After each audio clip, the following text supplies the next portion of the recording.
Imagine sitting in a crowded cafe, or perhaps a lively office break room. The air is filled with the warm hum of conversations. You are right in the middle of it, sharing a story with someone sitting directly across from you. They are smiling. They are nodding at all the right moments. But despite all these polite reactions on the surface, you suddenly feel an invisible drop in temperature. A subtle, chilling distance that you just cannot put into words. Have you ever found yourself in the center of a seemingly perfect interaction, yet deep down, your gut intuition is quietly ringing a faint warning bell? A quiet voice whispering that something is fundamentally off? I need you to know this. You are not overthinking it. You are not being overly sensitive. The human body is a brutally honest machine. And sometimes, the most profound rejection does not come from loud arguments or hateful words. It echoes the loudest in the silent, still moments of body language. When we imagine someone disliking us, our minds often jump to dramatic extremes. We picture heated arguments, slammed doors, or those cold, piercing glares that leave no room for doubt. We expect open hostility because, frankly, it is easier to understand. A clear enemy gives us a clear boundary. But as we navigate the complex world of adult relationships, rejection is rarely that loud. Instead, it is masterfully disguised. It is refined, painfully polite, and wrapped in a flawless, impenetrable layer of social etiquette. That lingering, uncomfortable feeling you carry away from an interaction, that subtle heaviness in your chest, is not a flaw in your imagination. It is actually your brain working brilliantly in overdrive. While your conscious mind is busy politely listening to their pleasant words, your subconscious is rapidly processing thousands of micro-data points that your logical brain completely missed. A microscopic shift in their posture, a fraction of a second delay in a smile, a tone of voice that is perfectly pitched, yet entirely devoid of genuine warmth. So, if you have ever been told that you are just being too sensitive or overanalyzing a situation, take a deep breath. You are not overreacting. You are experiencing a very real, measurable behavioral psychology phenomenon. The polite mask they wear is a shield, and today we are going to decode exactly what is hiding underneath. To truly understand why this hidden rejection cuts so deeply, we have to look back. Thousands of years back. Our ancestors survived not by being the strongest or the fastest, but by staying perfectly synced with each other. In a harsh, unforgiving prehistoric world, belonging to a tribe was never just a comforting social concept. It was a literal matter of life and death. Being exiled, or even just quietly disliked by the group, meant losing shelter, starvation, and certain doom. Because of this terrifying reality, human biology evolved a highly sensitive internal radar, a primal survival mechanism designed to constantly and obsessively scan the environment for the slightest hint of social disapproval. Fast forward to today. We no longer live in caves or face predators in the wild, but we still carry that exact same primitive radar inside our heads. And here lies the cruel, almost satirical contradiction of our modern existence. Picture that cafe or office break room again.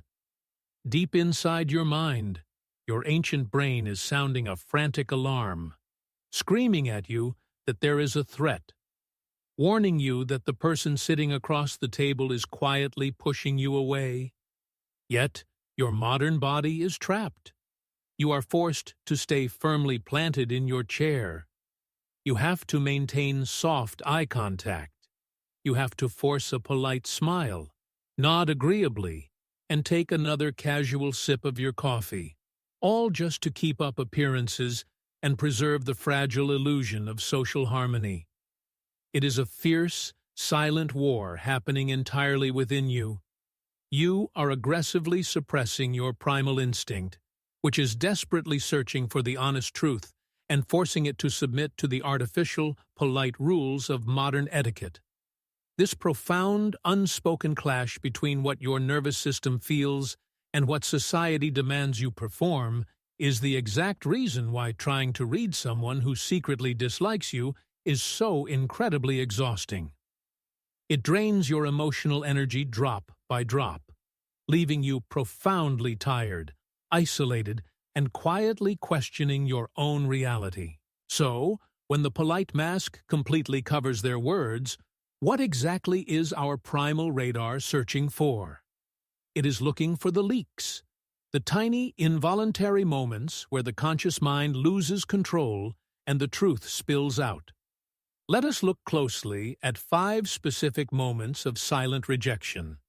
The first leak is the betrayal of the feet. From a young age, we are trained to control our facial expressions, but we almost entirely forget about our lower body. When you are talking to someone, pay attention to the direction of their feet or their torso. They might be looking you right in the eye, nodding along to your story, but if their feet are pointing away from you, particularly toward a door or an exit, their body is speaking its own truth.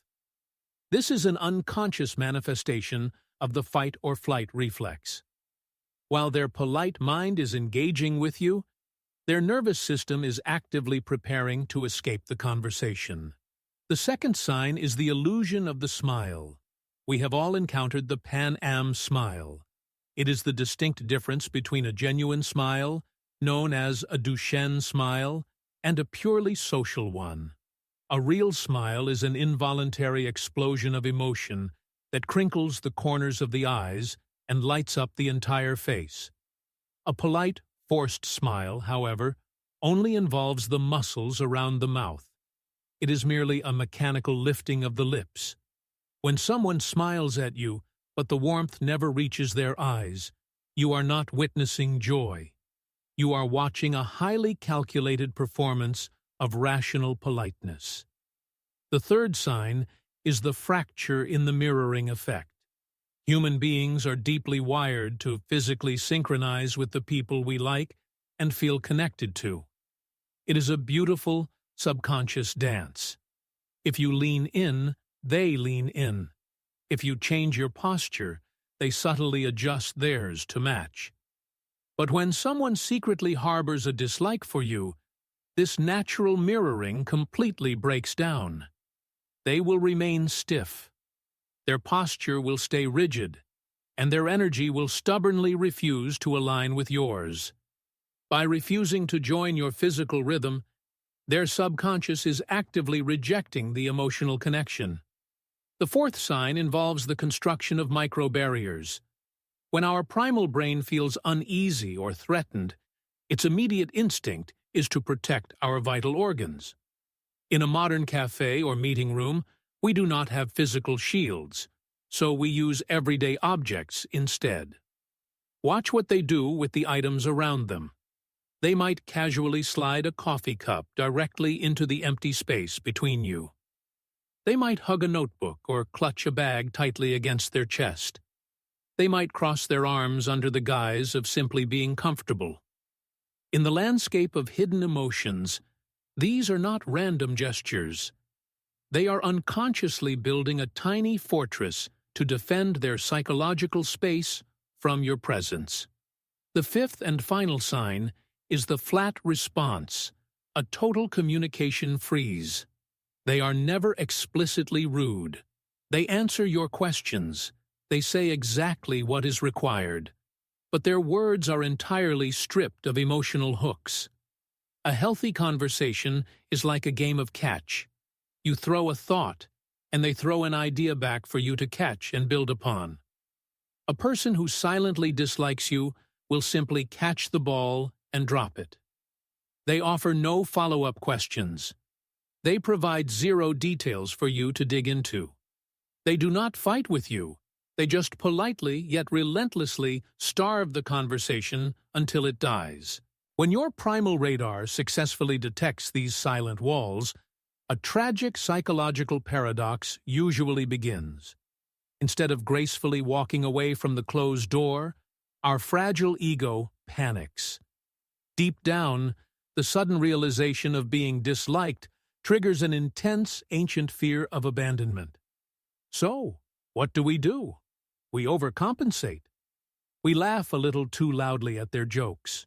We offer unprompted favors. We carefully contort our personalities, shrinking our true selves down to become whatever we think they might find acceptable. This is the exhausting trap of people-pleasing. But here is the painful truth. You cannot negotiate genuine connection. The harder you try to force the puzzle pieces together, the more desperate you appear, and paradoxically, the further you push them away. You end up abandoning your own identity to win the approval of someone who has already quietly left the room. The aftermath of this internal struggle is profoundly damaging. You are left caught in a heavy state of cognitive dissonance. Your brain is desperately trying to bridge an impossible gap between two completely conflicting realities. On one side, you hear their polite, socially acceptable words. On the other side, you feel the freezing temperature of their flat responses and guarded body language. Living in this constant state of psychological translation is exhausting. It does not just drain your physical energy for the day, it slowly, silently, and ruthlessly erodes your self-confidence. The worst part is not that they dislike you. The worst part is that this confusing space makes you wonder if the awkwardness, the coldness, and the failure to connect is somehow entirely your fault. Why do we crave absolute clarity, even when we know that clarity might be a painful rejection? Why does our mind actually prefer a harsh truth over a polite fiction? Think about a true enemy, someone who openly and actively dislikes you. They might say cruel things. They might glare at you from across the room with undeniable hostility. It hurts, of course. But believe it or not, open hatred is actually a strange kind of privilege. A person who is blatantly cruel gives you a tremendous gift. They give you a crystal-clear boundary. Because their dislike is visible and undeniable, you know exactly where you stand. You have the total freedom to raise your shields, protect your energy, and simply walk away without looking back. Silent dislike, however, offers no such mercy. It does not give you a solid wall to push against. Instead, it traps you. It places you in a psychological prison completely without walls. It is a suffocating, invisible space built entirely out of your own doubt and second-guessing. Because they never actually say the negative words, and because they keep smiling that empty smile, you are left carrying the entire burden of the disconnect. You are left spinning in the dark, constantly rewinding every single conversation, wondering if you misread the room, or worst of all, wondering if the problem is simply you. But here is the most important truth you need to hear today. It is completely humanly impossible to be loved by everyone you meet. Sometimes, two perfectly good people are simply incompatible. It is not a fatal flaw in your personality. It is just the natural, intended design of human diversity. So, the next time you sit across from someone, and your gut instinct softly warns you about their pointing feet, their empty smile, or their freezing responses, I want you to make a promise to yourself. Stop the mental interrogation. Stop twisting yourself into pieces, trying to fix a connection that was never meant to be. Someone silently disliking you is never a final verdict on your worth as a human being. It is actually a beautiful signal of liberation. It is life giving you full permission to quietly stand up, gently close that door, and pull all of your precious emotional energy back into yourself. Save your warmth for the people who genuinely light up when you walk into the room. What about you? What was your most memorable experience of realizing that someone did not actually like you? How did your intuition warn you? Share your story with us in the comments below.